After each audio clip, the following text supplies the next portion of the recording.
Os presidentes da Gol Linhas Aéreas e da ANAC foram convocados à Câmara para prestar explicações por causa da morte de um cão após um voo. O cachorro da raça Golden Retriever deveria ter viajado de Cumbica para Sinop, em Mato Grosso, mas foi enviado para Fortaleza, no Ceará. E sobre esse triste caso, as possíveis implicações, o nosso convidado é o autor do requerimento de convocação, deputado Paulo Alexandre Barbosa, do PSDB aqui de São Paulo. Na verdade, é um convite, né, deputado? Boa noite para você, bem-vindo, bom trabalho.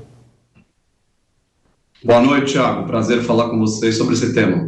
O senhor acha que há o erro da companhia, há o erro da ANAC também, há o erro no geral das companhias aéreas que muitas vezes não prestam esclarecimentos que deveriam para os passageiros, e sobre esse caso específico pode trazer qual implicação aqui para outras companhias aéreas e a participação do Congresso Nacional, deputado?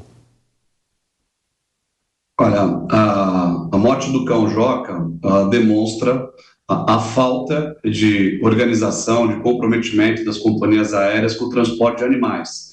Não é um caso isolado, nós tivemos episódios nos últimos anos, em 2015, 2021, por outras companhias aéreas também. Então, isso mostra que há um problema sério que deve ser enfrentado com o endurecimento da legislação. Então, a gente tem aí uma falta de regulamentação adequada da ANAC, no meu ponto de vista. As portarias da ANAC, as medidas da ANAC, elas têm algumas lacunas que são bastante significativas. Por exemplo, não há uma especificação em relação às caixas que transportam esses animais, tipo de material utilizado, dimensões. Isso fica a cargo e responsabilidade de cada companhia aérea. Como também não há, na resolução da ANAC, um limite de peso, por exemplo, para o transporte de animais, né? Então, tudo isso, todo esse detalhamento fica sob responsabilidade das companhias aéreas. O que a gente tem visto é que as companhias aéreas não estão tendo a responsabilidade necessária com o transporte de animais. O que aconteceu foi um absurdo, né? Um animal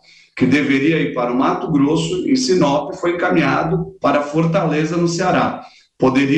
Tinha uma liberação, um atestado para viajar durante 2 horas e meia por parte do seu veterinário, acabou fazendo 8 horas, mais de 8 horas de voo, partindo de Guarulhos, depois retornando para Guarulhos quando o erro foi descoberto, e isso custou a vida do animal. Então é preciso ter seriedade nas políticas de proteção animal, cuidado com a vida animal, não pode ser apenas uma carga, como muitas companhias acabam definindo o transporte de animais. E o meu objetivo com essa audiência que nós vamos fazer na Câmara dos Deputados é estabelecer as sanções, os erros identificados. Os responsáveis têm que ser punidos exemplarmente, mas não basta. A gente sabe o quanto é importante quem tem um animal de estimação. É difícil atribuir. Uma das decisões, por exemplo, de um animal que morreu, a Justiça ofereceu uma indenização de R$5.000 para o dono, em função da morte de animal. Isso é uma outra vergonha, é um absurdo, porque a vida não tem preço, é preciso evitar que isso ocorra, e para isso as normas vão ser mais transparentes, mais claras, e um endurecimento na responsabilização das companhias aéreas. Por isso nós chamamos o presidente da Gol, vamos chamar também os presidentes das outras companhias aéreas, a Latam, a Azul, as demais companhias, a ANAC, né, que é o órgão regulador, a agência reguladora responsável pelas atividades dessas companhias aéreas, objetivando que a gente possa encontrar um formato, um aprimoramento da legislação com um objetivo único: evitar esse tipo de ocorrência. Não dá mais para a gente conviver com isso normalmente, achar que isso é normal e que foi uma situação atípica. Não é. Os casos que aconteceram nos últimos anos mostram que não são situações isoladas, mostram que não são situações atípicas, mostram uma falta de responsabilidade de organização das companhias aéreas no transporte de animais. E deputado, é bom lembrar que aqui no Brasil uma estimativa mostra que são 168 milhões de animais de estimação, ou seja, quase 1 para 1 da população aqui no Brasil, e é algo que interessa a todos, né? Claro que a porcentagem de pessoas que levam animais em um avião é uma porcentagem que não deve ser tão alta, mas de qualquer forma eu pergunto para o senhor sobre a ANAC. A ANAC deveria ter mais responsabilidade de que maneira, por favor?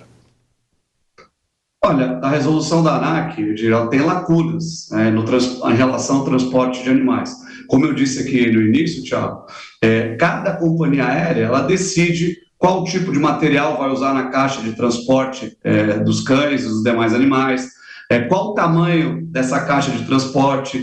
Isso acaba tendo relação com o tipo da aeronave, o limite de peso, até que peso animal pode ser transportado na caixa ou não. Isso fica sob responsabilidade da companhia aérea. Então, muitas vezes, cada uma tem uma política própria em relação a isso. O que, no meu ponto de vista, não é adequado. Quem tem que regular isso é a agência justamente reguladora. A ANAC é que deve ser responsável por determinar, olha, o tipo de material a ser utilizado nas caixas transportadoras é esse. As dimensões adequadas para o transporte. Nós temos visto animais que estão morrendo por falta de água, de alimentação, submetido a calor extremo ou a frio extremo. Isso custou a vida do Joca e de outros cães. Então, esse regramento, ele não pode ser, essa responsabilidade, no meu ponto de vista, ela não pode ser transferida para as companhias aéreas. A ANAC tem que deixar muito claro, a partir de normas internacionais, uma discussão ampla com técnicos, com veterinários, com especialistas. Aliás, acho inclusive que nessa normativa a ANAC tem que exigir a presença de profissionais especializados, como veterinários, por exemplo, para que possa avaliar, até porque esse serviço, para quem está nos acompanhando em casa, você sabe disso, ele não é um serviço gratuito, né? O passageiro que faz o transporte do seu animal de estimação, ele não faz, as companhias não fazem isso gratuitamente. É cobrado e muitas vezes um valor bastante expressivo. Então, se há essa cobrança, com certeza existem recursos para uma estrutura adequada nesse transporte dos animais, que passa desde a acomodação, do limite de peso, até a disponibilização de profissionais qualificados e competentes tecnicamente para avaliar justamente a viabilidade da viagem daquele animal, as condições em que ele se encontra, as condições que são ofertadas. Nesse caso, a família, que eu me solidarizo, no caso o João, né, que era o tutor do Joca, há uma reclamação clara, e nós vamos ouvi-lo também, da falta de cuidado, da falta de atenção da companhia, porque o cão chegou em Fortaleza, no Ceará, por lá ficou durante um bom período até que fosse descoberto o erro, né? E depois disso ele voltou para Guarulhos, e o seu tutor também voltou, e quando encontrou o cão estava morto, justamente, e o João atribui isso à falta de cuidado da companhia aérea desse intervalo de tempo com o cão. Isso não pode acontecer. Se nós tivermos normas claras da ANAC em relação às acomodações, né, a caixa, como eu disse, limite de peso, profissionais especializados, essa morte poderia ser evitada. E é isso que nós queremos, mudanças imediatas. Isso pode ser feito através de resolução da própria ANAC, não a necessidade, lógico que um arcabouço legal, uma mudança da lei é importante, mas é algo mais demorado. E nós precisamos de uma resposta imediata. Imediata. E a resposta imediata deve partir do órgão regulador. Por isso que nós também, nessa audiência pública, incluímos a ANAC para que a gente possa sair dessa audiência pública com conclusões, com soluções para esse problema que não é único. Como eu disse, ele já vem acontecendo ao longo do tempo em diversas companhias aéreas, muitos animais perdendo a vida, e a gente sabe qual é o sofrimento que essas famílias passam quando isso acontece, né? Uma vida sendo perdida, e nós não podemos permitir que isso aconteça em pleno século XXI. É um absurdo. Bom, conversamos com o deputado Paulo Alexandre Barbosa, do PSDB aqui de São Paulo. Como sempre, deputado, muito obrigado pela atenção, pela gentileza com os ouvintes, espectadores, e até a próxima. Um abraço. Muito obrigado, Thiago, pela oportunidade.